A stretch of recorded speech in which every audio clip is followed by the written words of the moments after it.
Seguimos meditando acerca de la Santísima Trinidad con la ayuda de los grandes autores. Pasamos de San Agustín a Santo Tomás, que tiene un gran tratado acerca de la Trinidad en la Suma de Teología.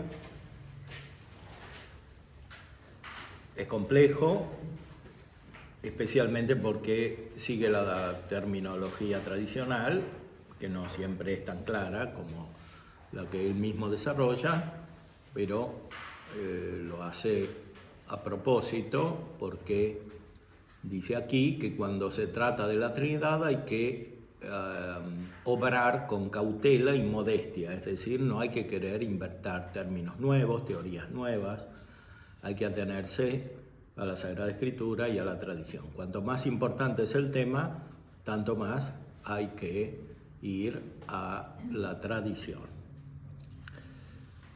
Por eso a veces hay expresiones que son difíciles y además están aclaradas con términos filosóficos, con pensamientos metafísicos que hay que conocer. En la cuestión 43 trata acerca de un tema particular que es la misión de las personas divinas, o sea, cómo las personas divinas, de las cuales habló antes, que están constituidas por las relaciones entre ellas, porque las tres personas son Dios, el mismo Dios, tienen la misma esencia, el mismo ser, y sin embargo son distintas entre sí, porque se relacionan entre sí. Esta relación no es un agregado, un accidente, como sucede en las personas humanas cuando se relacionan entre sí. Por eso Santo Tomás dice que son relaciones subsistentes. Esto significa que son relaciones reales, distintas entre sí, que se identifican con el ser y con la esencia de Dios. Son el mismo Dios. No son un agregado, no son un accidente, son el mismo Dios. Y sin embargo son distintas entre sí. Y surgen por estos actos o movimientos de la vida de Dios que son las procesiones. Procesiones quiere decir movimientos de progreso. La palabra es simbólica, naturalmente, porque son todos actos espirituales, totalmente inmateriales. En Dios hay una vida interna que se puede expresar de esta manera según lo que nosotros conocemos. Y lo expresamos así con la ayuda de la revelación de la Sagrada Escritura. En el mismo Evangelio de San Juan se dice: yo procedí de Dios, yo salí de Dios. Yo salí de Dios. Entonces, dentro de Dios hay como movimientos que se llaman procesiones, aunque Dios es inmutable, en el sentido del movimiento que nosotros conocemos es inmutable. Pero dentro de la vida de Dios hay operaciones que no conocemos directamente, pero que están indicadas por la revelación. Entonces, la vida de Dios es muy dinámica, es la fuente de toda dinamicidad, o sea, de todo movimiento.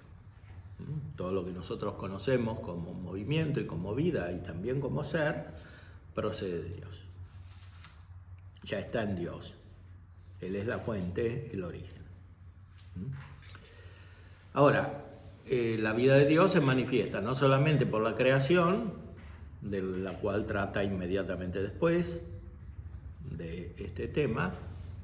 La creación es la donación total del ser.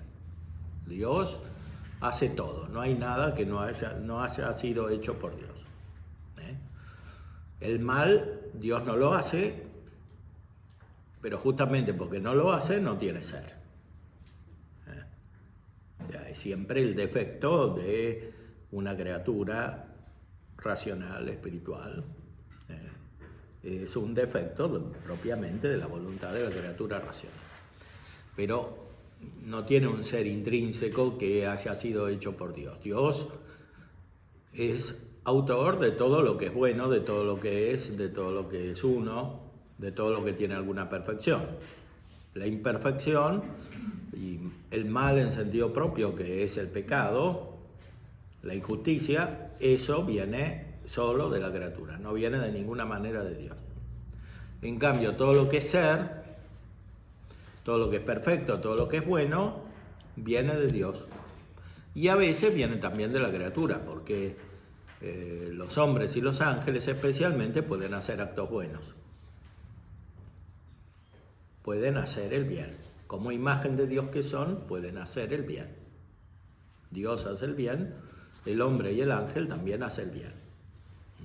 Un bien nuevo. Pero este bien nuevo él tiene el mismo origen que todo bien, o sea, siempre viene de Dios. Por eso se dice en la filosofía, en la metafísica, que hay un concurso divino, o sea, que cada vez que una criatura obra, es Dios quien está detrás como fuente del ser, aunque la operación sea real, especialmente en el orden de los actos espirituales. Ahora, Dios se manifiesta, Dios obra creando, pero también obra de otras maneras, que son sobrenaturales. La creación es natural. Efectivamente es el origen de la naturaleza, toda entera, física y metafísica. Pero Dios tiene otras operaciones que son sobrenaturales.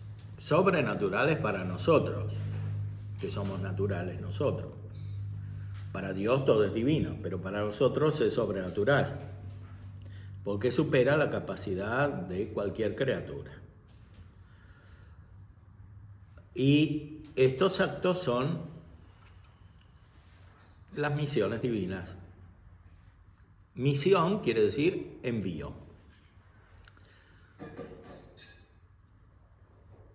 Hay personas divinas que son enviadas. Es también un símbolo, una metáfora, porque Dios no se mueve en este sentido, como nosotros lo entendemos. Tanto es así que Santo Tomás explica que en realidad no es tanto que una persona es enviada, sino que nosotros nos unimos con esa persona. O sea, el movimiento real es al revés, no es que Dios viene o desciende, sino que nosotros vamos, somos subidos, ascendemos, como Jesús, según su cuerpo, subió a los cielos, nosotros, según el alma, subimos a la vida divina, pero no por nuestro poder, sino por la acción de Dios. O sea que una persona divina nos une así. Y las personas que son enviadas y que nos unen son la del Hijo, el Verbo, la sabiduría, que es enviado por el Padre, y la del Espíritu Santo, que es enviado por el Padre junto con el Hijo. En el Evangelio, según San Juan, Jesucristo dice muchas veces que nos va a enviar el Espíritu Santo, que es el Espíritu de la verdad. Ahora, esto es el primer acercamiento que tenemos en modo simbólico, metafórico. Ahora, si queremos entenderlo con más profundidad, como hace Santo Tomás, podemos pensarlo de otra manera, o sea, como que nosotros somos los que subimos a Dios. Especialmente subimos a la persona del Hijo porque somos asimilados por el Hijo, nos hacemos como el Hijo. Como cuando San Pablo dice, vivo yo, pero no vivo ya yo, sino que es Cristo que vive en mí. Estamos unidos a Cristo. Y formamos una persona misteriosa con Cristo, dice San Tomás, o sea, una persona mística, nosotros y Cristo. Eso es una asimilación. Cristo es el Verbo de Dios. claro, subimos a través de la humanidad, pero el término es la divinidad, o sea, la persona divina.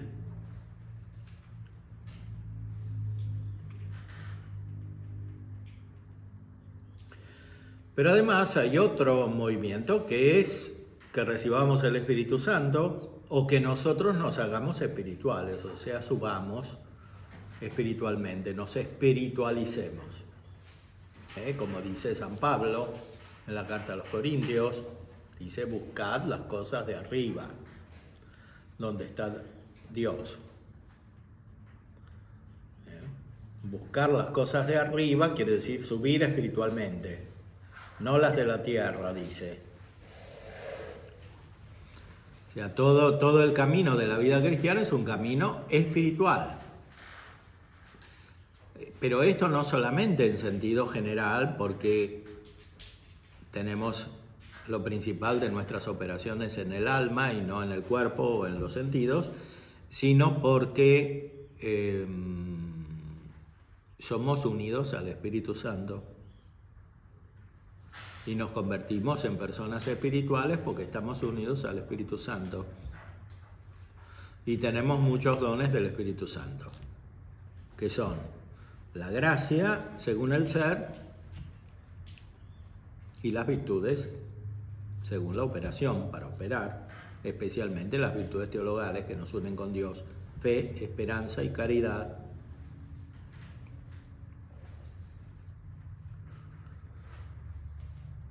Y después hay muchas otras virtudes que vienen del Espíritu Santo, son infundidas por el Espíritu Santo y que son las que están en el orden de la naturaleza, pero más perfectas porque son espirituales y vienen del Espíritu Santo. Por ejemplo, la templanza es natural cuando es puramente humana, pero es imperfecta. Y cuando viene del Espíritu Santo es sobrenatural y es perfecta. Las virtudes humanas siempre son imperfectas si no están las virtudes que vienen del Espíritu Santo, o sea, las virtudes infusas, que están unidas con la gracia. Además de esto están los dones del Espíritu Santo en el sentido propio, que son como capacidades que vienen del Espíritu Santo para que obremos como el Espíritu Santo, que son los 7 dones: sabiduría, entendimiento, ciencia, consejo, que son dones que perfeccionan el intelecto.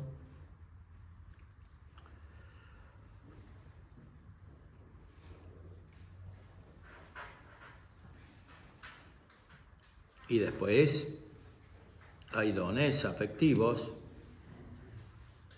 la piedad, que nos hace tener una reverencia especial a Dios y especialmente al Padre, unidos al Hijo y al Espíritu Santo. Y después la fortaleza, que nos hace superar las dificultades que humanamente son insoportables por la fuerza del Espíritu Santo. Y por último, el temor de Dios. El temor de Dios, que no es simplemente el miedo, es una actitud de reverencia espiritual. Muchas veces lo primero que se manifiesta es el temor de Dios. Y lo último que se manifiesta es la sabiduría, porque es el don más perfecto. Entonces, una persona que comienza el camino espiritual tiene temor de Dios y por eso llora mucho. Y después se hace fuerte, y después tiene piedad. Los dones del Espíritu Santo son siempre muy equilibrados, pero el que los recibe no siempre es equilibrado, porque todavía no es perfecto. Entonces, al mismo tiempo que recibe los dones del Espíritu Santo, puede equivocarse en el modo de ejercitarlos, o por lo menos de ejercitar algunos actos que surgen de la transformación que produjo el Espíritu Santo. Entonces, para todo eso hace falta un camino con una guía espiritual experimentada. Y lo último, lo más perfecto, es el don de sabiduría con el cual se tiene la contemplación de Dios, una experiencia verdadera, profunda de Dios, que quiere decir una experiencia de la Trinidad y de los atributos divinos, de las perfecciones divinas. Entonces tiene experiencia de el Padre, del Hijo y del Espíritu Santo.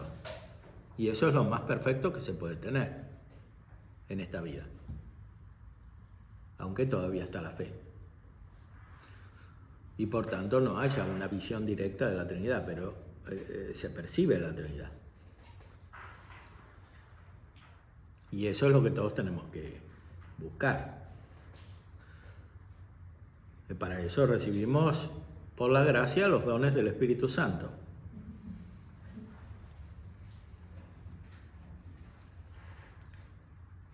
Y los más importantes son estos contemplativos.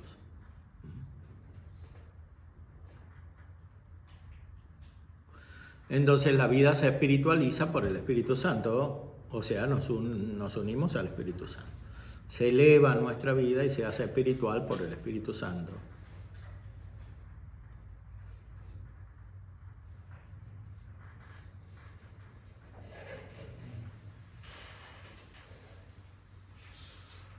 El Espíritu Santo que está siempre con Cristo, porque es el Espíritu de Cristo. Así como está siempre con Cristo en la vida de la Trinidad, está siempre con Cristo cuando llega a nosotros, o cuando nosotros llegamos a Él. Está siempre con Cristo, no se pueden separar. Cristo es el Verbo de Dios, la palabra de Dios, la sabiduría de Dios. Y por eso Santo Tomás aquí dice, en estas cuestiones que tratan de la Trinidad, que el verbo, la palabra, no es una palabra cualquiera, sino una palabra que inspira amor. O sea, que es una palabra que está junto con el amor. O sea, no es un concepto aislado del amor. Por eso también, después, en la parte siguiente de la suma, dice que la vida contemplativa no consiste solamente en el conocimiento, sino también en el amor, o sea, en el afecto. Y por eso tienen que crecer juntos el amor y el conocimiento. No se pueden separar.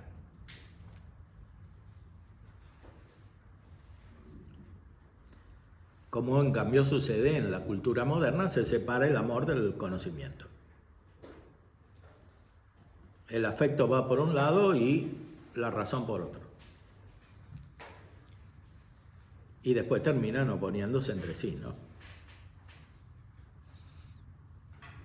El autor que expresa más directamente esta oposición es Kant. Por eso, para Kant, cualquier búsqueda de la felicidad es mala. Y la razón tiene que ser autónoma, autosuficiente y un fin en sí misma, no está conectada con ningún otro aspecto de la realidad humana.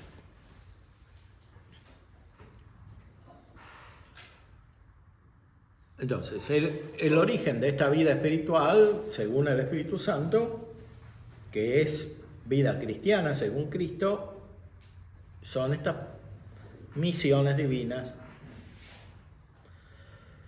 Estas misiones, ¿cómo las conocemos? Por la palabra de Dios, por el Evangelio, y más aún por las mismas palabras de Cristo, explícitas. Pero Cristo, cuando revela la vida de Dios, no nos dice solamente lo que se refiere a nosotros, o la Trinidad en relación con nosotros, sino que manifiesta la Trinidad misma, porque ese es el fin de la vida humana.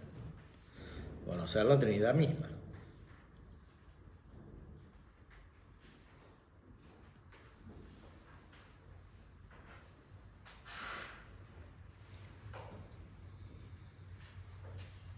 Entonces, las misiones están conectadas con las procesiones, o sea, son como una continuación, como una expresión de las procesiones de la vida interna de Dios, de los movimientos internos que hay en la vida de Dios. gracias a las procesiones, a las misiones, conocemos las procesiones. O sea, lo que constituye la vida interna de Dios.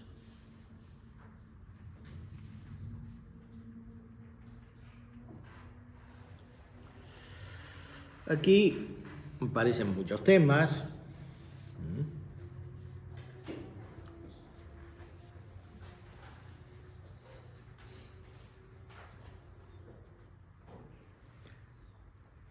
Dice, por ejemplo, al principio, citando a Juan 8, no soy yo solo, sino yo y el Padre que me ha enviado. Es una palabra de Cristo. Y Santo Tomás sintetiza, así pues, la misión le puede corresponder a una persona divina en cuanto que implica relación de origen con quien la envía. Y también porque implica un nuevo modo de estar en alguien.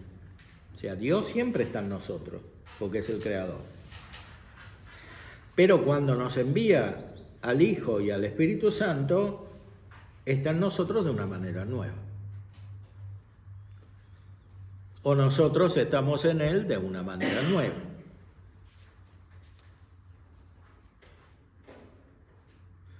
Y esa manera nueva nos hace percibir de algún modo estas procesiones porque tienen un reflejo en nosotros, una derivación, una participación en nosotros. Este es el fundamento de la verdadera experiencia espiritual,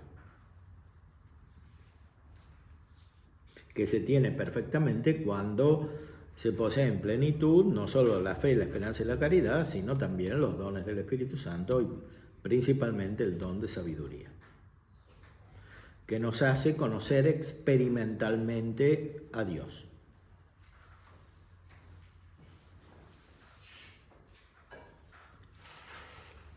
Así se dice que el Hijo ha sido enviado al mundo por el Padre, en el sentido de que empezó a estar en el mundo de una forma visible por la carne que tomó. Sin embargo, existía ya antes en el mundo, como se dice en Juan 1. O sea, el Verbo se hizo carne. Eso es la misión del Verbo hacia la humanidad, asume la naturaleza humana, más que entrar en una naturaleza preexistente que no puede ser, es una naturaleza humana que se une al Verbo de Dios, incluyendo el cuerpo. Entonces se hace visible por la naturaleza humana y dentro de esta por el cuerpo. La presencia del Verbo de Dios.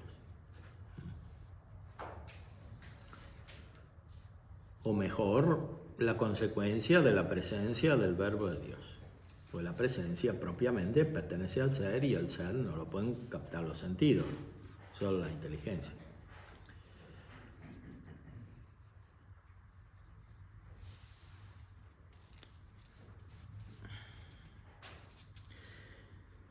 Ahora,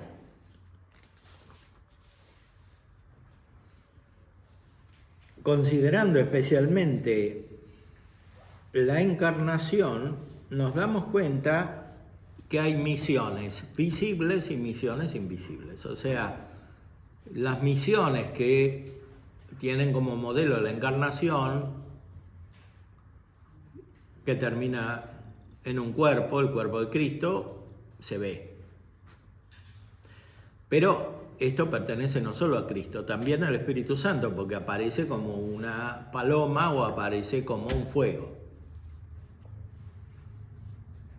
que se ve, o como un viento que se oye en los Hechos de los Apóstoles.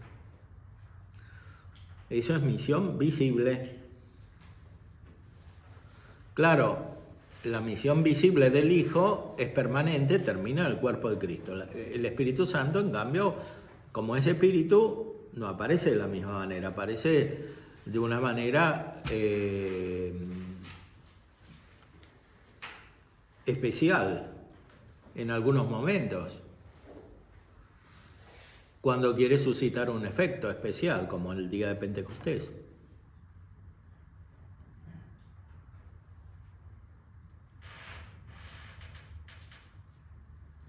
Pero lo más importante no es la misión visible, sino la misión invisible. La misión invisible es por la gracia. O sea, cuando se tiene la gracia, que es un ser más perfecto que el que teníamos antes, que no anula el que teníamos antes, sino que lo perfecciona,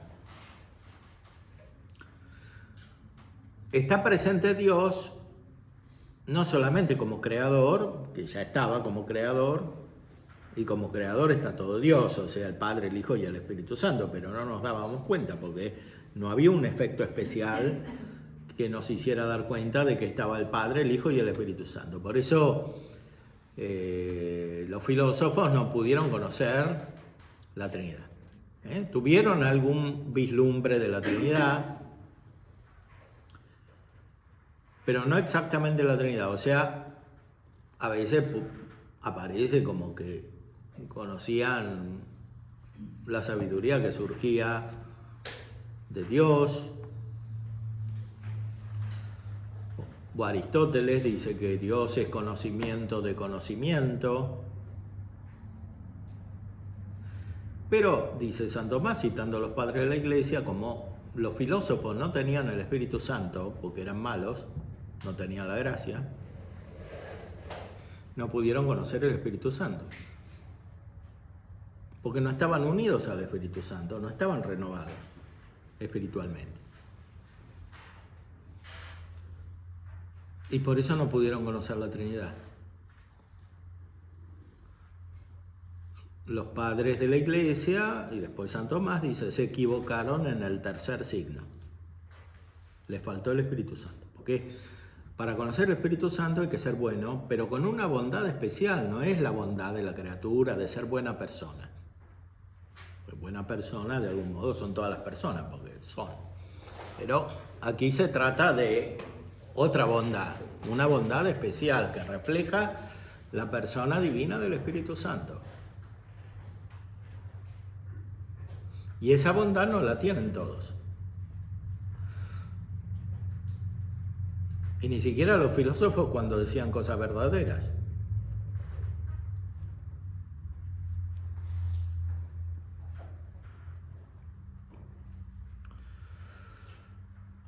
Hay entonces misiones invisibles que son espirituales y que se dan por la gracia. Cuando está la gracia de Dios, está especialmente el Hijo y el Espíritu Santo. Y como está el Hijo y el Espíritu Santo, está también el Padre, porque estos son enviados por el Padre y surgen en la vida de Dios del Padre.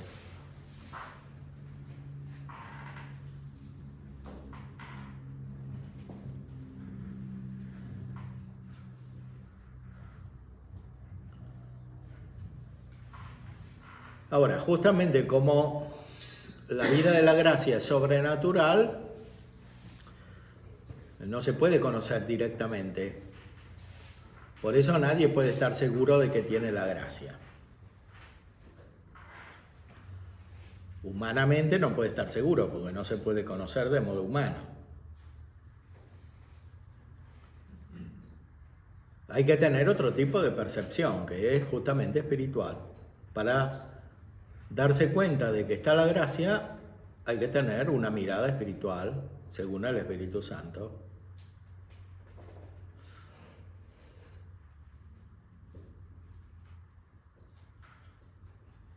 Y esta mirada no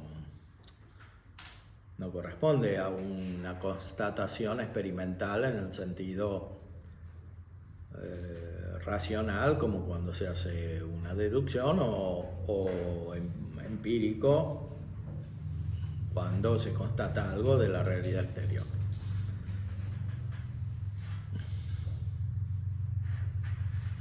Y por eso lo más importante de cada persona no se puede conocer con un método experimental natural, aún suponiendo que hubiese una psicología verdaderamente experimental, que es muy difícil que exista porque hay muchas interferencias filosóficas, etcétera. Entonces, para hacer una psicología experimental hay que conocer muy bien la diferencia entre los sentidos y la razón, etcétera, que la mayoría de las corrientes psicológicas no conocen. Pues es imposible que hagan una psicología verdaderamente experimental porque no saben lo que es la experiencia. Y la mezclan con la razón. Pero aún suponiendo que eso estuviese bien, no se podría ir al núcleo íntimo de una persona. Porque no se puede conocer. Ni siquiera el sujeto puede conocer con certeza que tiene la gracia de Dios, la presencia de la persona divina. Menos puede conocerse otro de esta manera. Entonces, hace falta desarrollar otro tipo de pensamiento, otro tipo de mirada espiritual que es fundamental para entrar en la vida de las personas y eventualmente ayudarlas. Porque lo contrario de esta experiencia espiritual es todo el vacío del cual hablábamos anteriormente con la ayuda de San Agustín, es decir, el pecado. Y la mayoría de las personas no pueden distinguir entre el pecado y la gracia.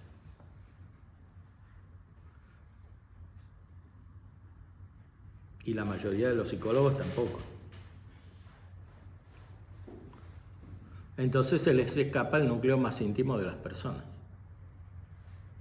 Y por tanto no las pueden ayudar, salvo en cuestiones externas, más periféricas, parciales.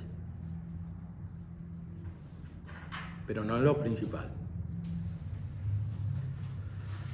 Pero tornando a la cuestión de las misiones divinas, podemos considerar como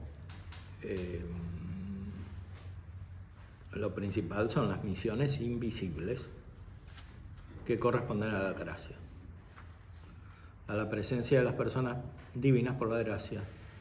Y como las personas surgen del Padre, por esas misiones estamos unidos al Padre. Santo Tomás dice, en el primer libro que escribió, que es el Comentario de las Sentencias, que el Padre es el último al cual recurrimos o volvemos. Ahí, ese es el recuerdo del Padre del cual hablaba San Agustín.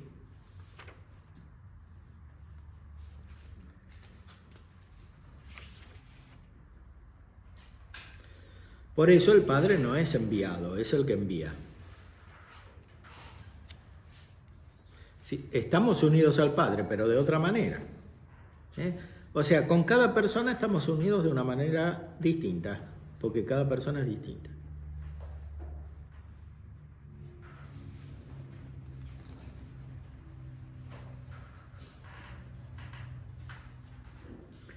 Muy especialmente, Santo Tomás lo aplica al don de sabiduría, donde se ve muy claramente cómo es sabiduría y por tanto está presente el Hijo, pero es don y por tanto está presente el Espíritu Santo. Porque, como decía San Agustín, y después lo repite la tradición posterior, el Espíritu Santo es el don en el cual se donan todos los dones. O sea, cualquier don que recibimos tiene su origen en el Espíritu Santo. Y lo recibimos por el Espíritu Santo. Y esto especialmente, como consideramos, en el orden de la gracia.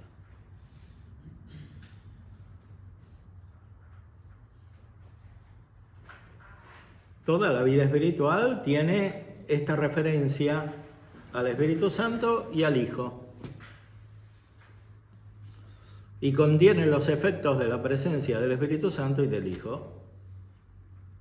Y estos efectos producen como un movimiento de asimilación o de retorno al Padre.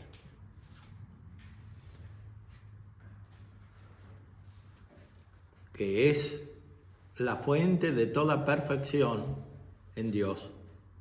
Es el origen absoluto, porque del Padre surge el Hijo.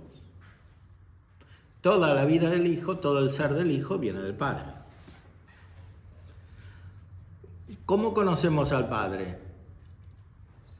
Y no lo conocemos como al Hijo y al Espíritu Santo porque no son enviados. O sea, lo conocemos justamente porque no es enviado. Por eso el Padre es muy misterioso. Porque no es enviado. Es el que no es enviado. El que no tiene origen. Es la fuente absoluta.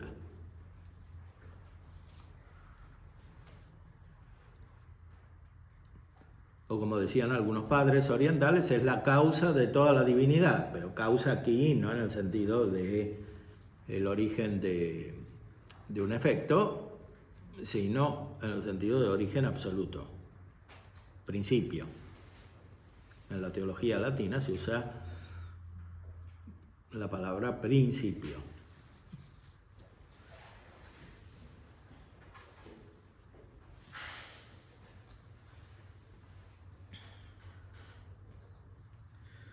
Por la gracia santificante, toda la Trinidad habita en el alma, según aquello del Evangelio de Juan 14. Acudiremos a Él y en Él habitaremos. Que la persona divina sea enviada por alguien, por la gracia invisible, por una parte significa el nuevo modo de inhabitación de aquella persona. Y por otro, su origen de otra persona. Por eso hay una experiencia nueva, porque está el Hijo que antes no estaba. Y uno de algún modo lo percibe, aunque sea indirectamente. Pero además percibe que el Hijo viene de otro.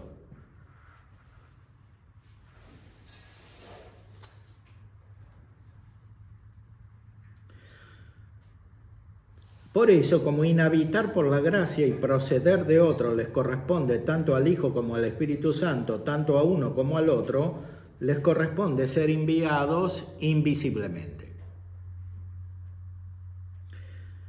Y aun cuando al Padre les corresponda inhabitar por la gracia, sin embargo no le corresponde proceder de otro. Y consecuentemente tampoco le corresponde ser enviado. O sea que el alma siente al Padre de otra manera que como siente al Hijo y como siente al Espíritu Santo. Uso a propósito la palabra sentir y no entender, porque no se puede entender al Padre, al Hijo y al Espíritu Santo. Tampoco se lo puede sentir con los sentidos, pero sí se los puede percibir de otra manera que es superior al entender y que corresponde a lo que los santos llamaban sentidos espirituales. ¿Por qué sentidos? Porque así como los sentidos tienen un contacto inmediato con su objeto, con lo que conocen, que es muy limitado, son cualidades particulares de las cosas, con el espíritu elevado por la gracia hay como una operación análoga, o sea que se percibe directamente una realidad divina. Aunque sea todavía en la oscuridad de la fe, porque nuestra inteligencia en este mundo no puede funcionar sin los sentidos.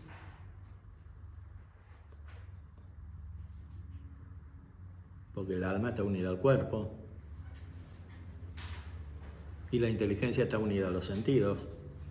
Entonces, cuando funciona la inteligencia, funcionan los sentidos. Y como los sentidos son limitados, porque se refieren a cualidades particulares, siempre que funciona la inteligencia en este mundo, aunque sea elevada por la fe y por los dones del Espíritu Santo,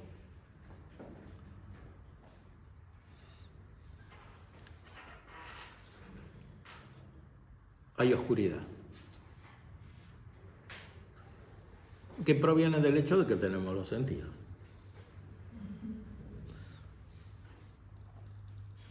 Como dice San Pablo, cuando desaparezca esta morada terrenal, entonces lo veremos tal cual es.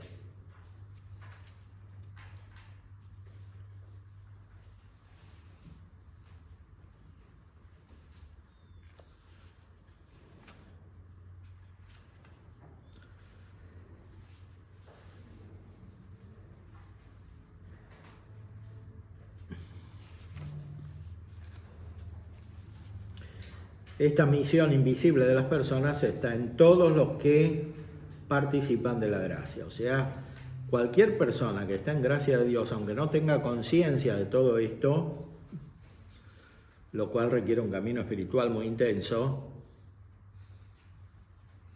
tiene la presencia de las personas divinas. Pero hay que descubrirlo, y no se puede descubrir esta presencia yendo hacia afuera, sino yendo hacia adentro. El verdadero crecimiento es espiritual y por tanto es interior. Por eso tradicionalmente se habla de vida interior o del hombre interior. Porque lo principal que tenemos que hacer en este mundo no es viajar, ni trabajar, ni tener muchas relaciones con muchas personas, sino que es ir hacia adentro para encontrar estas personas divinas. Y esto se puede hacer eventualmente sin cambiar de lugar nunca. Ni realizar muchas actividades exteriores. En general, todo este tipo de actividades pueden perturbar ese proceso de interiorización y espiritualización. Por supuesto, como tenemos sentido, son necesarias y pertenecen a la naturaleza humana. Todo el mundo material existe para esto, pero para que podamos hacer esta operación. Entonces, toda nuestra actividad es ordenada cuando ayuda a este proceso y es desordenada cuando no ayuda.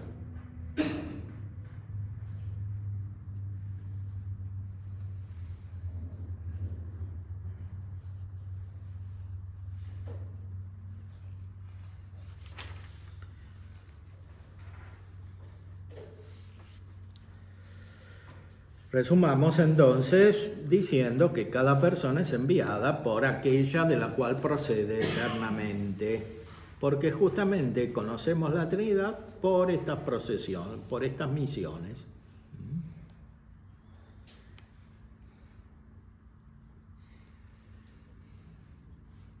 El Hijo es enviado por el Padre y el Espíritu Santo es enviado por el Padre y el Hijo.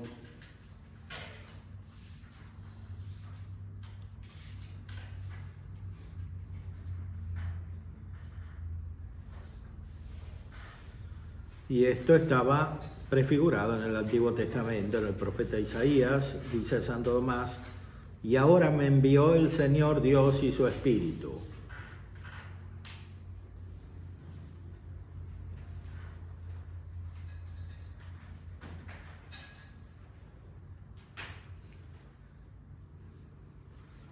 Resumiendo, la persona divina es enviada por aquella de la que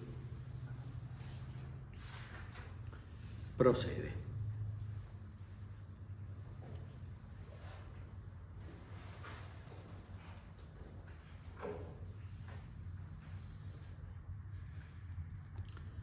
Así conocemos la Santísima Trinidad. Continuaremos más adelante aplicando esta doctrina que encontramos formulada teológicamente por San Agustín y por Santo Tomás a la vida espiritual, o sea, a la doctrina de los santos, algunos tienen más conexión directa con la teología, como San Juan de la Cruz, y otros lo dicen de una manera más directamente experimental, como Santa Teresa, pero todos se acercan a este mismo conocimiento, que es finalmente el conocimiento que nos ofrece Dios a todos los cristianos.